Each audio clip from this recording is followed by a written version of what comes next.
Jacques Bompard, vous avez proposé un moratoire sur la construction des mosquées en France à l'Assemblée nationale. Cette proposition a fait un tollé. Est-ce que vous pouvez nous expliquer pourquoi vous avez voulu faire un geste politique pareil? Parce que c'est un vrai problème dans notre pays.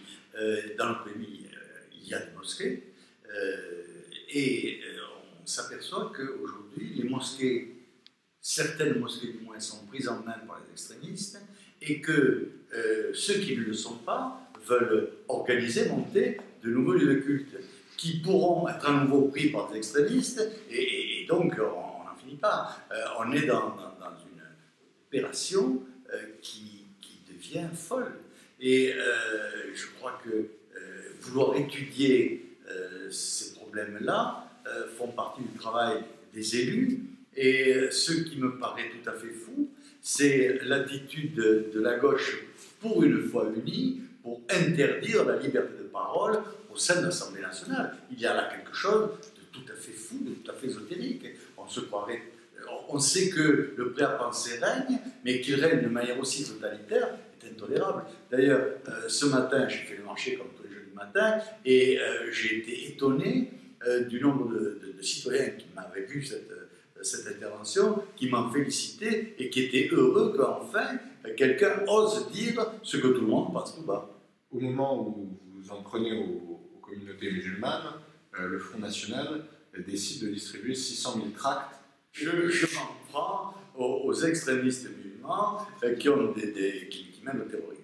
Bon, ensuite, tout à fait remarquable aussi, le fait que le Front qui passe pour être le champion de la lutte contre l'immigration fait la courbette aux immigrés dans Paris, où on distribue, dans la ceinture de Paris, où le Front National distribue 600 000 tracts appelant à voter Front National. Et ça me rappelle l'opération qu'avait fait Jean-Marie Le Pen lors de la présidentielle, à Bobigny, je crois, ou à Argenteuil.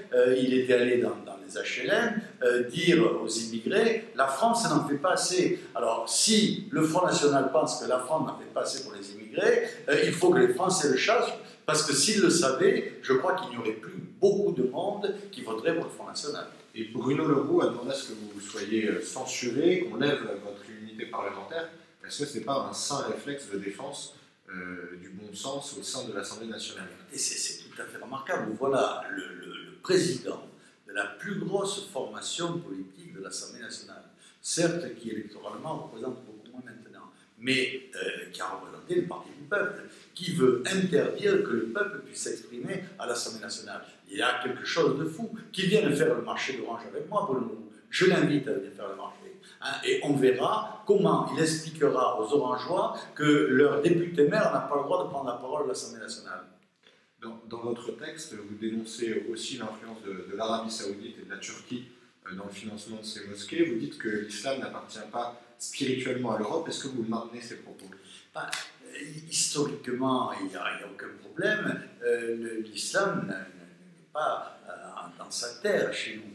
Par ailleurs, il y a un vrai problème de l'islam avec la démocratie européenne, la démocratie de l'ensemble des pays libres, parce que l'islam est à la fois une religion et un organe de prise de pouvoir politique, ce qui est à l'opposé de toutes les religions occidentales. Donc là, il y a un problème, et pour que l'islam ait sa place dans notre pays, il faudrait qu'elle se débarrasse de cette connotation qui est totalitaire, puisqu'elle rentre dans les mœurs et dans les habillements même des gens, et influe sur leur vie. Hein. Et on voit bien que ce qui révulse les citoyens français, ce n'est pas qu'il y ait des gens venus d'ailleurs chez eux, parce qu'il y en a toujours eu, et cela ne nous gêne pas, c'est le fait qu'on veuille leur imposer des coutumes qui ne sont pas les leurs, et ça les choque, parce que nous sommes un pays de liberté, et qu'on sent que quelque chose de totalitaire se développe, et très gênant.